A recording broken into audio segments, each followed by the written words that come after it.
Hello, everyone. Welcome to our midweek Montessori live stream today. We are so happy you have chosen to join us on this kind of cold and dreary January day.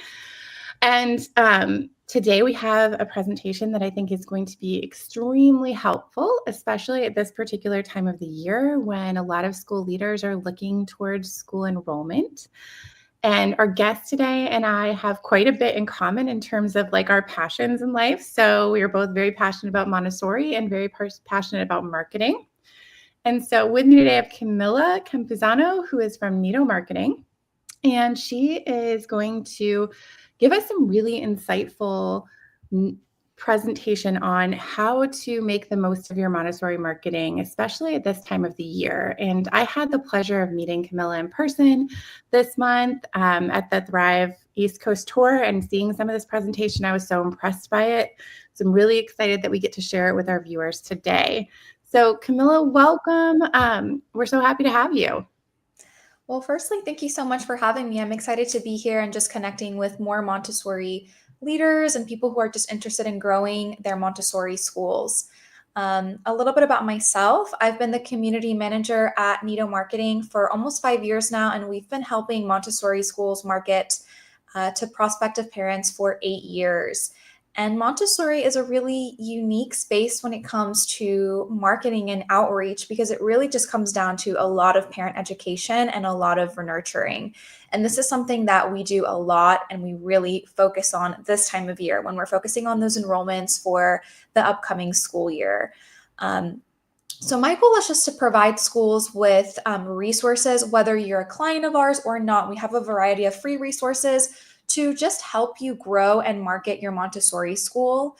I think it's important to just be up to date with the digital age, have a really impressive website and a strong presence online.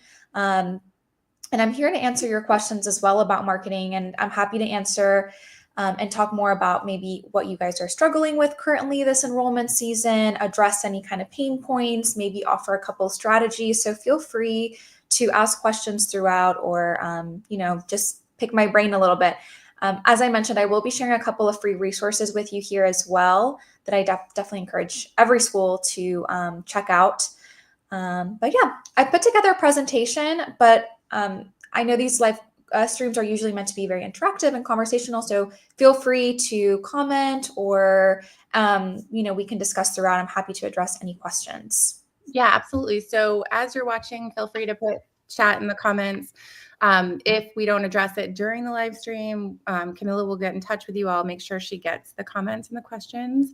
And even if you're watching the recording, I always keep an eye on these, so we'll get them to you. And what I think is wonderful about what Thrive is doing is coming from a background where I was a marketer and a marketing coordinator in a Montessori school. It was a lonely job sometimes. It was really hard because you felt like you were trying to educate and also market at the same time. And it's, like Camila said, a very unique space. So there is a community of people out there to assist you and to help you. And I love that. I wish it would have been there for me when I was in that role. So happy to have you. I'm going to go ahead and give you the floor. I'm going to step into the back room and backstage and let you present. And please feel free to comment, ask questions. We will be happy to help you, especially if you have specific issues that you're dealing with right now during this enrollment cycle. So, okay. All right. So how to grow your admissions with digital marketing, specifically in the Montessori space. So first, what is digital marketing? I think a lot of us may have an idea, or some of us might be more experienced than others when it comes to digital marketing, but ultimately it starts with your website first. That's the foundation. So I'll talk a lot about website and what makes a website great. Automation is another thing. Parents need to be able to engage with your website. We are in the digital age, and you should be able to schedule tours automatically through your website. You should be able to do things and connect with families without having to do everything manually or everything through a phone call. Email marketing, which is a free way to market your Montessori school, and it is effective. I know we, in the Montessori space, we're not usually salesy people. That's not really our language, and there is a way to do email marketing that I think really aligns with the Montessori approach, and I'll share more on that. Content marketing as well, that really comes down to sharing resources. social media marketing, so how to have a presence on, Instagram, Facebook, all of that's important, and paid advertising. So that's if you choose to run Google or Facebook ads to draw people to your website. But that's really the last element. I really want to focus probably the most today on a website because I think this is something that you can audit a little bit during the enrollment season and really make sure that it's in tip-top shape and it is really aimed towards prospective parents. So your website is your chance to make a good first impression. And it's really important to have a good presence online. We usually take so much pride and so much time in making sure our classroom environments are beautiful and prepared for the child. This is something that we really do expertly in Montessori. And we really need to approach our website in a similar way where it should reflect our environment, it should reflect our philosophy, and it should also be very easy for the parent to navigate and understand so they can clearly see what we're trying to do. So a couple of a website essentials. So this is my checklist. So you can always, check what if your current website checks all of these off. These are the bare bones basics that we absolutely recommend every school website have. Your school website needs to be mobile responsive, meaning it's easy to navigate on a smartphone. Over 60% of parents are actually looking on your website through a phone. So it might look great on a desktop or a laptop, but then if it's too cluttered or it's very difficult to navigate on a smartphone, you might actually be losing valuable leads. So just make sure it's simple enough and easy to navigate on a smartphone. It should be secure, of course. It should load quickly. In the US, if you're a US-based Montessori school, you want to make sure your website is ADA compliant, meaning that it has a software built into it. This is usually enforced by the American Disability Act. It just makes sure that your website is accessible to all. Now, I'm not saying that people are going to go out of their way to sue a small Montessori school for not having ADA compliant software on their website, but it's always good to be protected from any issues like that. And it just makes sure that people know that you are inclusive. And it should definitely have attractive visuals and be easy to navigate. Have Montessori authentic photography on your website. So those are the basic things needed to have, just a basic, decent website. Next is your homepage organization. Now, you really want this to stand out. This is the first impression, again, that parents are going to be making of your website. It's usually the most important page on your entire website. So you want to make sure that it's clean, it's well designed, the photography is beautiful, and that it answers these questions. So I highly encourage you, if you can, to pull up your current homepage and maybe see if these questions are answered. The first is, does this school have a program for my child? Usually what I see on Montessori school websites is, oh, we have preschool through middle school. Okay, that's great, but I need to know the exact age ranges too, because Montessori, we serve different age groupings sometimes. So it's better if at the very start of your page, you put serving children ages, let's say 18 months to 12 years. That's our program. That's the age range. And then under program information, you also want to make sure that all of the ages are listed. So those 3-year cycles, so that parents know what program they're looking at. What is Montessori? So answer that question. Usually you want to just lead with the benefits of Montessori. And also just where are you located? How do I apply? And what do other parents think about this school? So you want to have social proof testimonials. If you have video testimonials, that's great. But written ones are fine as well. Just make sure if you have written ones, they're not longer than a paragraph. Just something, a wow statement. These are the things that every homepage should have. Another thing I want to say about the homepage is you want to have one call to action. A call to action is a direction, so a button usually, of what you want that parent to do. In Montessori, you would want that to be schedule a tour, because that is what will sell the parent on the school is when they come in for a tour. So your website really needs to be designed to direct people to that. Now, I recommend checking out Nido nidosite.com. It's NIDOSITE.com. This is a fully free resource you can use. It's our sample school website, and there you can see kind of how we've laid out and designed just a sample Montessori school website. So you can take inspiration from there. What you'll notice on this website is we have a very clear call to action. We have the age ranges listed very clearly at the top. And on the navigation bar, you will also see a call to schedule a tour. And Carolyn has just linked those there, so you can reference it. But definitely check that out. All right. When it comes to your overall website content, you want to make sure that everything on the navigation bar is really aimed towards the prospective parent. Now, I know some people put their parent portal or staff portal on the navigation bar. Put that on the footer. You can have that section for parents that are enrolled. Everything at top should be designed to get parents to apply, enroll, schedule a tour. That should be the main focus. You want to make sure you have plenty of content that highlights the value of Montessori education. You always want to talk about your programs with age ranges and hours. You want to talk a lot about your school's history, mission, especially staff. Your staff is your biggest investment and probably one of the biggest sales points, because that student would be with a teacher for 3 years. So make sure to highlight them in any training that they have, how to apply. And of course, testimonials throughout. I cannot stress the importance of having testimonials on your Montessori website. You also want to have automations on your website so that parents can actually engage.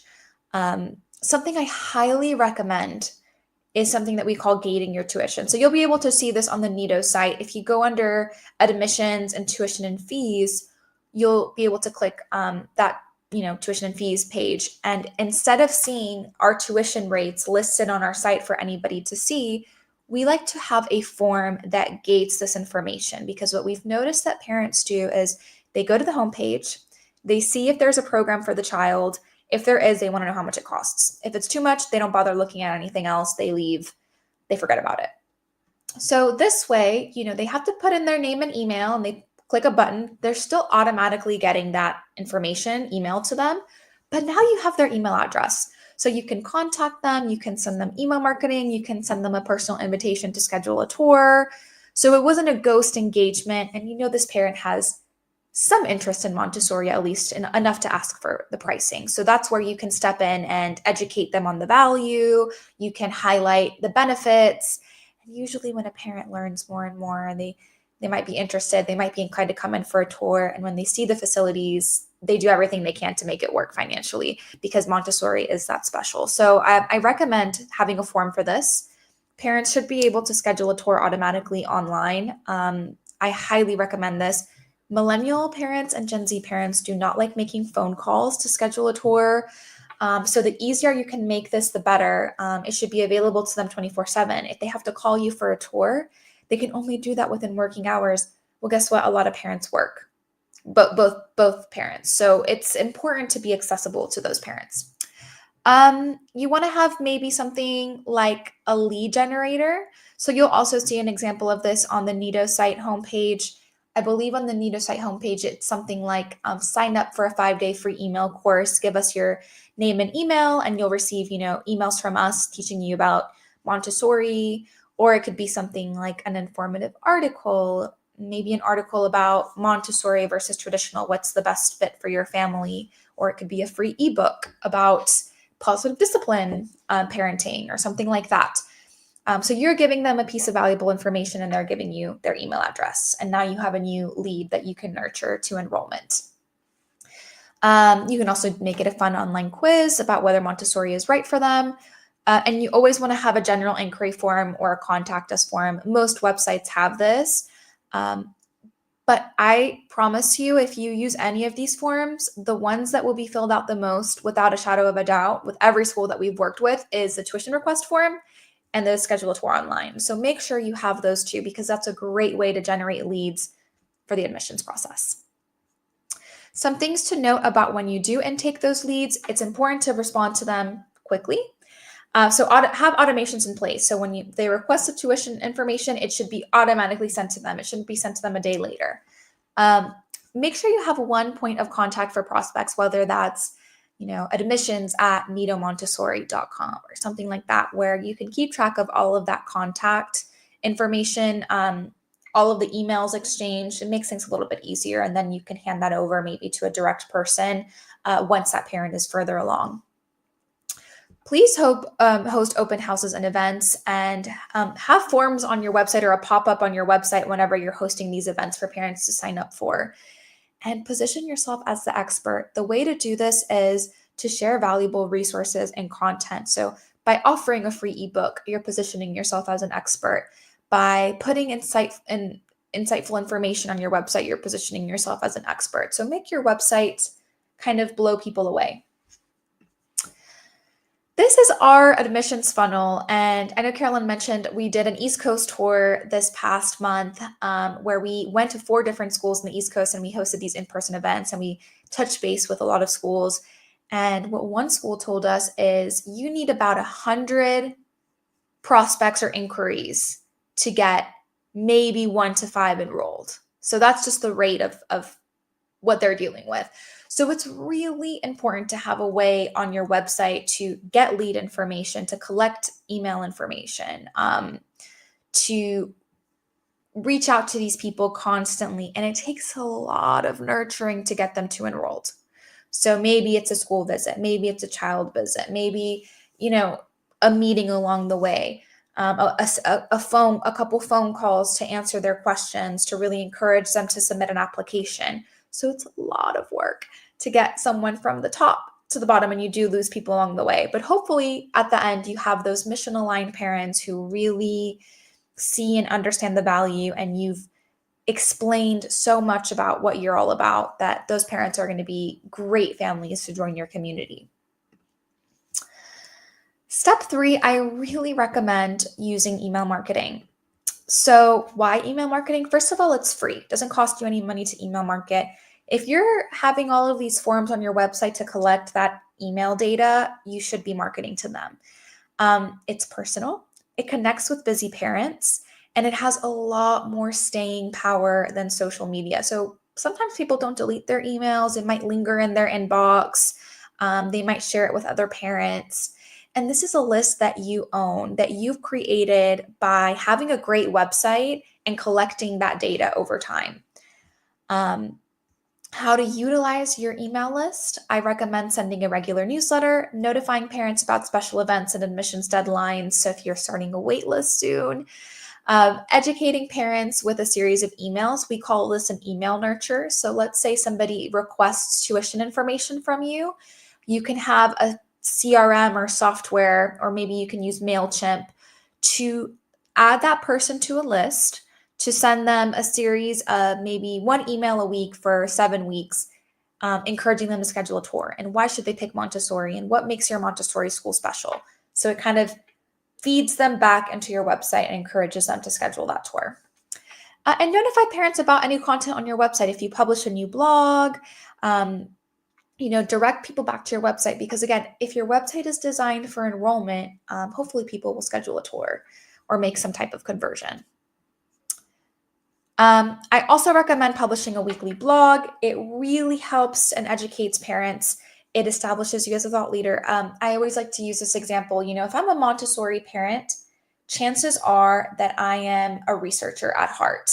I like to go with the best option. I'm doing a lot of, looking around at other schools in my area, and I'm comparing 2 Montessori schools based on their website. One has a blog section with amazing blogs about, the stages of the planes of development or the benefits of mixed age classrooms. And I'm learning a lot about Montessori on this website. And then the other Montessori school website, it just has a program information and a little bit about the school history, just basics. I automatically feel like, oh, the school that has the blog, I'm a little bit more impressed because I'm learning about Montessori on this website. So there is value in that. It also keeps your website fresh. This helps with SEO, search engine optimization. So the more you update your website, the better your website's going to be performing on Google. It helps you to build a content library, which again helps you with SEO. And it builds community because you're always sharing insightful tidbits about Montessori and our approach to learning. So it's valuable in that sense. You also want to be posting regularly on social media. It's free. It attracts prospective parents. It engages with your current families, and it does also improve your search engine ranking. So it helps with SEO as well. I recommend focusing your attention on Instagram and Facebook. I think those two are the most important. I don't think Twitter or now X is important for Montessori schools. YouTube could be important if you maybe have any type of video content. That's always great. TikTok, there's all kinds of mess with TikTok right now. I don't think you need to concern yourself with that. So mainly just Instagram and Facebook is where you should spend your time. And luckily they're linked, so you can post on both platforms at the same time. Makes your life a lot easier. What I recommend is posting once or twice a week. If you can do daily, that's great, but I think once to twice a week is fine. You want to make sure to share valuable content, photos of your classroom, students at work. Just make sure you have photo release forms. And if you're having trouble getting parents to agree with sharing pictures of their children online, add a clause in there that maybe says, I'm fine with having pictures of my children as long as their face isn't shown. Then you might get a couple more that are okay with having their child posted. Just maybe have a picture of the back of their head, or you can always put a sticker on top of their face so it covers up the face. That's completely fine. It doesn't make the quality of the content any less. You also want to make sure to use hashtags. This helps you be seen on a more public level. So I recommend 5 per post, and you want to be engaging with your followers and just being active on social media. What we find is that prospective parents do usually try to see if you have a social media presence just to get an idea of, what your school looks like. So post pictures of your school and your students. It's always great to have, authenticity on these platforms. And then finally, you can always choose to run Google or social media ads to really ramp up the numbers of people reaching your website. I leave this towards the end of the digital marketing presentation because you want to make sure everything before this is perfected before you start running Google ads. So if you start running Google ads or paid advertising, but your website isn't great, you're not going to get the best return on your investment. And I don't want that to happen to a school because I know we have limited budgets for marketing. I come from a small school that was a nonprofit. So it was a big deal when we started running Google ads. So we made sure, okay, let's make sure our website is really good. We have a clear call to action. And now let's start running Google ads. The way that they work is on a pay per click basis. So it's going to depend on where you're located and how competitive your area is to how much that click is going to cost. But usually I recommend anywhere from $500 to $1,000 a month for Google ads for a Montessori school, which, believe it or not, is on the smaller end cost-wise for businesses. Montessori schools, we're a niche, so that's a pretty healthy budget if you want to start running Google ads. If you want to run social media ads, it's a little bit cheaper. It's $200 to $300 a month in ad spend. But I want you to keep in mind, search engine Google ads are more expensive because first, they're way more targeted. You have higher quality of searcher. So a person on Google, they're looking for something. They're looking to take action. And Google knows that. They're going to bring you someone who is looking for a school in the area and is within the right demographics that you're looking for. Social media advertisement is a little bit more broad. It's great for if you're looking to just raise more general awareness about your school in the local area, but they're not quite as targeted. The algorithm isn't as great as Google ads. That's why they're cheaper. They still can be really effective. It's just, if your main goal is to grow enrollment, I would recommend Google ads. That's just my professional opinion, but ultimately every school is going to have their own marketing strategy. And finally, this is not digital marketing, but I recommend investing in community building and just old school marketing.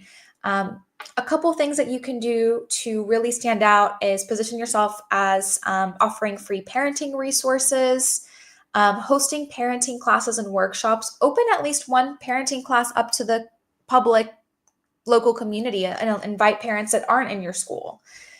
Building alumni networks. So you should have student ambassadors or parent ambassadors that come to your open houses that talk about how great your school is, that showcase how wonderful Montessori is and can sing your praises. And also having partnership agreements. So when a parent enrolls, make them sign a non-legally binding document that outlines, this is this parent-school partnership situation where we expect you to come to the parenting classes. We want to support you. We're here to support your child in the classroom, but also parents. So you can build community in that sense. That will help you with retention, which is important as well. And grassroots marketing. Make sure you're getting online reviews. Google reviews are no longer allowed for schools, which is kind of good. The only bad news is you can't get the negative ones that you've had taken down, which is a little bit annoying, but you can use third-party review sites such as Niche, Great Schools, I think those are the main two, Yelp and your Facebook page. So have people leave reviews there. Word of mouth, encourage parents to invite other parents, maybe offer referral discounts, local partnerships. A great idea that we had a school leader share was they got together with a local coffee shop or cafe and host one free parenting book club a month.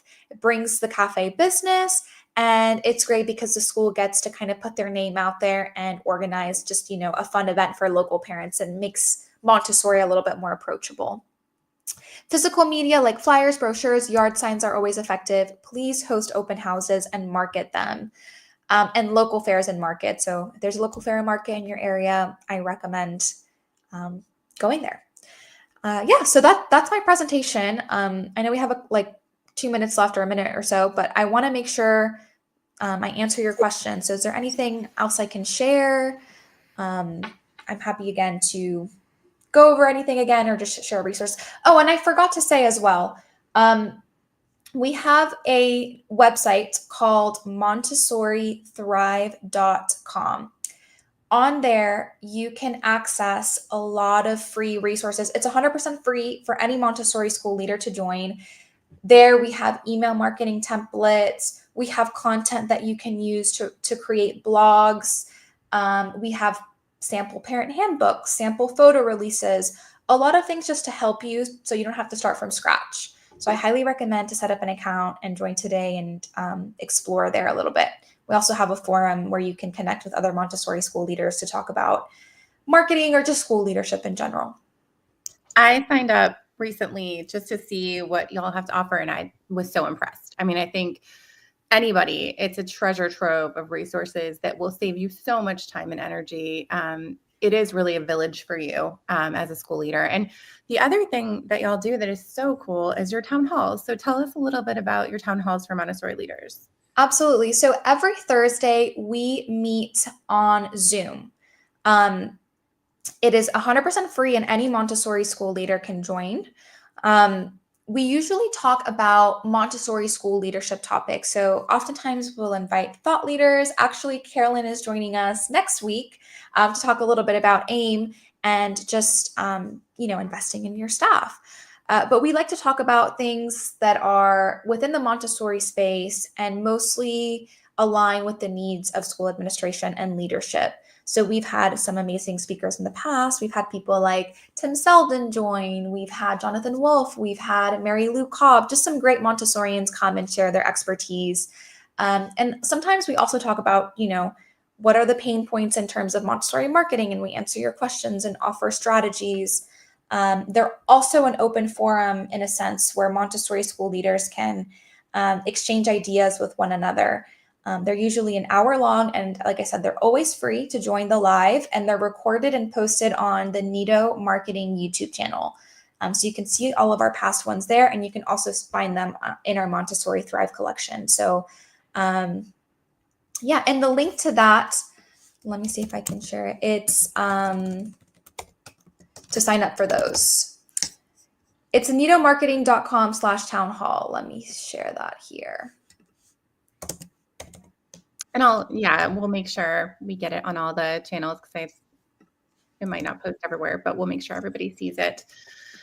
because those are really a good resource. Because when you are a leader in a Montessori school, usually the leaders in your community of other private schools are people that are sort of your competition, and it's hard to connect with them and ask them for advice. So what Nido and Thrive are doing is creating this space for you as a leader to connect with others, and like having this standing date on Thursdays that you come if you can, and if you can't, that's okay. But to get information and to connect with people and ask questions is such a great resource. So please take advantage of it. I think that it's powerful and important and really helpful. So, and we also have, we're about to launch, we have launched AIM Parenting, but we're about to launch like a parenting virtual presentation that we will offer to schools for parent ed nights, where like you can host something at your school, and Lucy and Amanda, who are AIM Parenting consultants, will get on there and present and allow your parents to ask questions about Montessori and supporting Montessori at home and things like that. So there are resources out there for you. They are inexpensive and or free, and we hope that you will explore all that Thrive has to offer and what we have to offer. And I'm excited for my town hall next week, so I hope you'll sign up and join me next week with Thrive. And I also have a live stream later today where I'm going to talk to Kate Broughton about Montessori and AI. So lots of stuff happening this week and next week, and we hope you'll catch us and come back and communicate with us and comment and interact, because we are so happy to build community. So if you have comments after the fact, if you're watching the recording, please, again, feel free to drop questions in there. I'll get them to Camila. She'd be happy to answer them. So thank you so much, Camila, for joining us. Of course. Thank you so much, Carolyn, for having me. Thanks, everyone. We'll see you soon. Take care.